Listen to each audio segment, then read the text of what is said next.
Bonsoir à toutes et à tous. Nos efforts collectifs commencent à porter leurs fruits.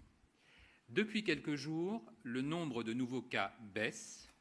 Redoublons d'efforts pour reprendre le contrôle de l'épidémie. Tous les efforts individuels, avec le respect des 10 mesures barrières, tous les efforts collectifs, le respect des couvre-feux et du confinement national, expliquent cette tendance positive. C'est en maintenant un très haut niveau de vigilance et de mobilisation que nous pourrons passer les fêtes de fin d'année et les mois d'hiver dans les meilleures conditions de sécurité. Cette deuxième vague, à laquelle nous sommes tous confrontés, est massive, meurtrière et met à rude épreuve tous nos soignants et notre système de santé dans son ensemble. En France, nous franchissons ce soir la barre des 2 millions de cas de Covid-19 avec 2 036 755 cas confirmés. Que ce soit en ville ou en milieu rural, toutes les régions, tous les départements métropolitains sont touchés par l'épidémie, mais de façon hétérogène. Quels indicateurs devons-nous surveiller pour juger de l'évolution ? La pente, la vitesse de l'épidémie, le fameux R, qui est désormais inférieur à 1. Bonne nouvelle, l'épidémie ralentit, au moins sur les indicateurs précoces que sont les nouveaux cas, mais la pression épidémique reste très élevée. Pour la première fois, nous comptabilisons les résultats des tests antigéniques, les fameux tests rapides, qui s'élèvent à 32 935 tests positifs réalisés et donc détectés depuis le début novembre. Le pic de tests positifs a été atteint le 2 novembre, avec 69 500 contaminations en 24 heures. Depuis, l'incidence est en baisse, mais le nombre de cas quotidiens, encore très élevé, doit revenir durablement à un niveau raisonnable que le président de la République a situé à 5 000. Il est important de garder en tête les réflexes, isolement et test au moindre doute, au moindre symptôme. Depuis le 1er mars, près de 26 millions de tests PCR ont été réalisés dans notre pays. Les tests antigéniques sont un atout précieux supplémentaire dans cette politique de test. En cas de question ou de doute, je n'hésite pas à demander l'avis de mon médecin traitant. Nos professionnels de santé de ville luttent activement contre l'épidémie et vous accompagnent au quotidien pour faire face au virus. Leur engagement est à souligner, il est sans faille et il est essentiel pour diminuer la tension sur nos hôpitaux et soulager nos professionnels de santé en établissement. En effet, la pression hospitalière reste très élevée, avec un nombre de personnes hospitalisées particulièrement important qui a atteint hier un nombre inégalé de 33 500 patients Covid hospitalisés. À ce jour, la France compte plus de 8 000 patients réanimatoires, 4 854 patients Covid et 3 300 patients non Covid. L'amélioration de la prise en charge basée sur l'expérience acquise par nos équipes explique la différence observée avec la première vague. Plus de malades en médecine, moins de malades en réanimation. Cependant, la situation est très tendue dans de nombreux établissements et dans de nombreux départements. Depuis le 23 octobre, 150 patients de services de réanimation ont été transférés vers une région de soutien, dont 114 depuis la région Auvergne-Rhône-Alpes, qui subit une très forte tension et bénéficie ainsi de la solidarité nationale et de la solidarité des autres régions. Nous soutenons aussi la région Bourgogne-Franche-Comté. De nouvelles évacuations sont prévues dans les prochains jours. Nous devons revenir aux capacités initiales dans l'intérêt de tous les patients et des soignants. Ce soir, 437 décès sont survenus en 24 heures à l'hôpital, auxquels s'ajoutent les décès en EHPAD, ce qui conduit à un bilan national de 46 273 décès. Nous sommes très attentifs à la situation dans les EHPAD. Il est nécessaire de maintenir la plus grande vigilance et toute notre attention auprès des personnes les plus précaires, les plus vulnérables, nos aînés, tout en leur permettant de préserver leur vie sociale et le lien avec leurs proches et les aidants. Derrière ces chiffres, il y a des femmes, des hommes, des deuils, des drames, des angoisses, mais aussi des guérisons très nombreuses. 143 152 malades sont sortis de l'hôpital, des convalescences, de belles histoires de solidarité et de vie. Nous sommes auprès de toutes celles et de tous ceux qui continuent à souffrir des suites de la maladie ou des suites de leur séjour à l'hôpital. La maladie touche les corps, mais elle touche aussi les âmes des malades, celles de leurs proches, de nous toutes et tous. Nous devons tous être sensibilisés aux conséquences de l'épidémie de Covid-19 sur la santé mentale de la population. Cette épidémie est stressante, anxiogène et peut générer une souffrance psychologique pour nombre d'entre nous. Santé publique France révèle aujourd'hui que la santé mentale des Français s'est de nouveau dégradée entre fin septembre et début novembre. La crise sanitaire du Covid-19 a révélé la vulnérabilité psychique de nombreux Français. On observe ainsi une augmentation importante des états dépressifs. Le nombre de personnes concernées a en effet doublé entre fin septembre et début novembre. Cette hausse est observée dans l'ensemble de la population, mais s'avère encore plus marquée chez les personnes en situation financière très difficile, les personnes ayant des antécédents de troubles psychologiques, les inactifs et les jeunes. Dans la situation difficile qui est la nôtre, nous pouvons tous nous sentir stressés, anxieux ou déprimés. Il existe des conseils pour prendre soin de soi, en restant en lien et en parlant avec son entourage, en aidant ceux qui en ont besoin, en évitant d'être connecté à l'actualité toute la journée, en organisant et en rythmant ses journées, en limitant sa consommation d'alcool et de tabac, et enfin en prenant soin de sa santé. Il ne faut surtout jamais hésiter à consulter un professionnel. Nous devons tous être attentifs à notre santé mentale et à celle de nos proches en repérant le plus tôt possible des situations qui doivent évoquer un état de souffrance psychique. À une personne que l'on sent en souffrance ou que l'on ressent en souffrance, nous pouvons poser les questions suivantes. Ton sommeil est-il perturbé ? Te sens-tu stressé, irritable ou anxieux ? As-tu des troubles de la concentration, une tristesse, une perte d'appétit, un manque d'énergie ? As-tu augmenté ta consommation d'alcool et de tabac ? Afin d'aider celles et ceux qui en ont le plus besoin, un dispositif national a été mis en place afin de proposer une écoute téléphonique de soutien psychologique et, le cas échéant, une prise en charge médico-psychologique de proximité. Le numéro vert national d'information sur le coronavirus, le 0800 130 000, qui est ouvert 7 jours sur 7, 24 heures sur 24, permet de transférer directement les appels nécessitant un soutien psychologique vers les plateformes spécialisées d'écoute.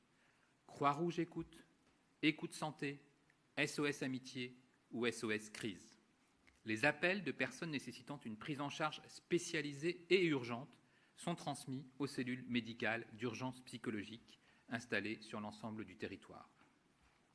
De nombreuses autres ressources et dispositifs d'aide à distance ont été mis en place. Vous pouvez en consulter la liste complète sur le site de Santé publique France, rubrique Covid-19, prendre soin de sa santé mentale pendant l'épidémie, et sur le site de Psycom, site institutionnel de ressources en santé mentale, dans la rubrique La santé mentale et le Covid. La dimension psychologique de la crise que nous vivons est importante. Restons solidaires, attentifs à nos proches, nos voisins, nos amis. Prenons soin les uns des autres et n'hésitons pas à en parler, à consulter notre médecin traitant et à nous faire aider. Cette pandémie est complexe, douloureuse et longue. La deuxième vague qui frappe les États-Unis et toute l'Europe est massive, mais en France, les efforts payent et tous ensemble, nous réussirons à reprendre le contrôle sur l'épidémie.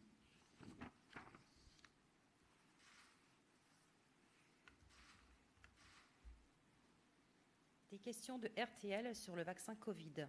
Pouvez-vous nous faire un point précis sur les commandes passées, sur l'acheminement et sur le stockage, si besoin de très grand froid par exemple ? Alors, comme vous le savez, effectivement, il y a eu plusieurs annonces d'arrivée prochaine de vaccins. Vous avez entendu effectivement les annonces des industriels. Ce sont évidemment de bonnes nouvelles. Nous allons suivre la procédure jusqu'au bout, puisque les phases 3 ne sont pas terminées. La phase où les vaccins sont testés sur des volontaires, c'est ce qu'on appelle les phases 3, sur des milliers de volontaires. Il y a une étape réglementaire fondamentale qui est l'étape de l'autorisation de mise sur le marché, qui pour l'instant n'est pas franchie, qui aura lieu à la fois aux États-Unis et en Europe. Nous avons décidé de réagir et d'œuvrer de façon collective en Europe. Et donc l'ensemble de l'Europe suivra l'accès de ces candidats vaccins à l'autorisation de mise sur le marché. Et ensuite, là encore, il y a une solidarité européenne, une démarche commune européenne pour les commandes de vaccins. Et la France fait évidemment partie de cette démarche européenne. Et elle sera évidemment très attentive d'une part à la procédure réglementaire et d'autre part à la mise à disposition la plus précoce possible de l'ensemble des vaccins qui auront passé cette étape de l'autorisation de mise sur le marché. À quel délai estimez-vous la possibilité de démarrer la vaccination à partir du moment où toutes les autorisations sont données et quelles seront les cibles prioritaires ? Alors, première étape effectivement fondamentale, l'autorisation de mise sur le marché qui dépend des institutions européennes en particulier. Ce sont des institutions totalement indépendantes avec des comités scientifiques indépendants. Et par ailleurs, ensuite, ça dépend des industriels puisqu'il y a un enjeu majeur qui est la production de doses, donc en quantité importante. L'Europe s'est positionnée très tôt dans la commande importante de doses et en fonction des industriels de différents fournisseurs, puisque là encore, il n'y aura pas un vaccin, mais plusieurs vaccins disponibles pour lutter contre la Covid-19. Et donc, en fonction de ces producteurs et en fonction des autorisations, la France est prête ensuite à mettre en place une vaccination qui sera une vaccination en population et dont les indications dépendront à la fois des producteurs, c'est-à-dire de l'objectif principal du vaccin, et des recommandations des autorités sanitaires françaises, puisque nous avons une haute autorité de santé avec un comité technique des vaccinations qui émettra des recommandations quant aux populations cibles en fonction de chaque vaccin disponible. Une question de l'APM. Travaillez-vous à la mise en place d'une infrastructure vaccination Covid dédiée au sein du ministère chargé de la Santé ? Alors, le ministère est pleinement mobilisé sur ce sujet depuis plusieurs mois, puisque nous avons, comme je vous l'ai dit, une démarche européenne. Il y a donc plusieurs instances qui travaillent sur ce sujet du vaccin. Évidemment, le ministère de la Santé, mais de façon globale, une approche interministérielle, puisqu'il y a des enjeux européens et il y a des enjeux de commande. Il y a par ailleurs beaucoup d'instances nationales qui sont mobilisées. Santé publique France sur la partie approche santé publique et démarche de prévention. L'ANSM, l'Agence nationale de sécurité du médicament, qui aura un rôle fondamental dans la surveillance de la sécurité du vaccin, dans ce qu'on appelle la vaccinovigilance, et puis la haute autorité de santé qui émettra, dès lors que l'autorisation de mise sur le marché sera disponible, des recommandations quant aux populations qui seront les populations cibles des différents vaccins disponibles. Une question pour Géroscopie. Le Génopôle d'Évry-Courcouronnes a annoncé un nouveau test diagnostic ultra rapide de la Covid-19 pour les entreprises. Peut-il être mis en place dans les EHPAD en remplacement des tests antigéniques qui ne seraient fiables qu'à 70%? Alors, les tests antigéniques, vous le savez, sont tous répertoriés et font l'objet de validation. Donc, tous les tests antigéniques qui sont disponibles en France et qui ont l'autorisation d'utilisation en France sont vérifiés à la fois par l'Agence nationale de sécurité du médicament et surtout vérifient que les conditions de sensibilité et de spécificité sont bien celles qui sont requises par la haute autorité de santé. Donc, il y a tous les jours des avancées sur l'accès à des tests rapides de différentes d'ailleurs technologies. Il y a plusieurs technologies qui sont ici mobilisées. Et donc nous continuons à être attentifs à l'innovation technologique sur les tests. Je vous ai parlé tout à l'heure de l'arrivée réussie des tests antigéniques rapides sur le marché et de la mobilisation de l'ensemble de nos professionnels de santé en ville pour réaliser ces tests. Donc je les en remercie. Les pharmaciens, les médecins, les infirmiers font des tests antigéniques. Et puis, il y aura probablement encore des innovations dans ce domaine. Donc, vous avez cité une innovation, il y en a plusieurs. Et au fur et à mesure que ces innovations sont validées par les instances nationales, elles sont mises à disposition. Et en fonction du type de technique, elles sont destinées à différents publics. Une autre question pour Géroscopie. Travaillez-vous à un protocole de déconfinement comme le réclame la FHF et quel est-il? Alors, vous savez que le Premier ministre s'était déjà attelé en tant que responsable du déconfinement à la mise en place d'un déconfinement en première vague. Il y a probablement des différences entre la première vague et la deuxième vague. Une différence importante est la différence de saison. Donc nous sommes très attentifs au fait que cette levée progressive des conditions de freinage va avoir lieu dans une saison au cours d'une saison qui est favorable à la diffusion des virus. Donc nous devons être très vigilants. C'est pourquoi j'insiste sur le respect de l'ensemble des mesures barrières. Et c'est un travail qui est éminemment interministériel et qui est évidemment piloté par le chef du gouvernement, puisque nous allons en même temps accompagner ce mouvement en fonction de la situation épidémique, parce qu'évidemment, on a parlé tout à l'heure des indicateurs que nous suivons, la pente, le nombre de nouveaux cas et la pression hospitalière. Tout dépendra de cette évolution que nous souhaitons évidemment le plus rapidement favorable. Et en même temps, nous aurons besoin de tenir ces mois d'hiver et d'être attentifs notamment aux fêtes pour que tout se passe dans les meilleures conditions et que nous ayons ensuite tous les moyens, en concertant avec l'ensemble des professionnels concernés, pour petit à petit lever les mesures de freinage qui ont été mises en place. Mais on voit bien que les premiers résultats que l'on observe aujourd'hui, et on ne peut que se féliciter de la diminution du nombre de nouveaux cas, sont liés à la mobilisation collective et à la mobilisation individuelle des Français. Donc on voit que les efforts payent et on aura besoin de garder cette expérience positive acquise pour les prochains mois.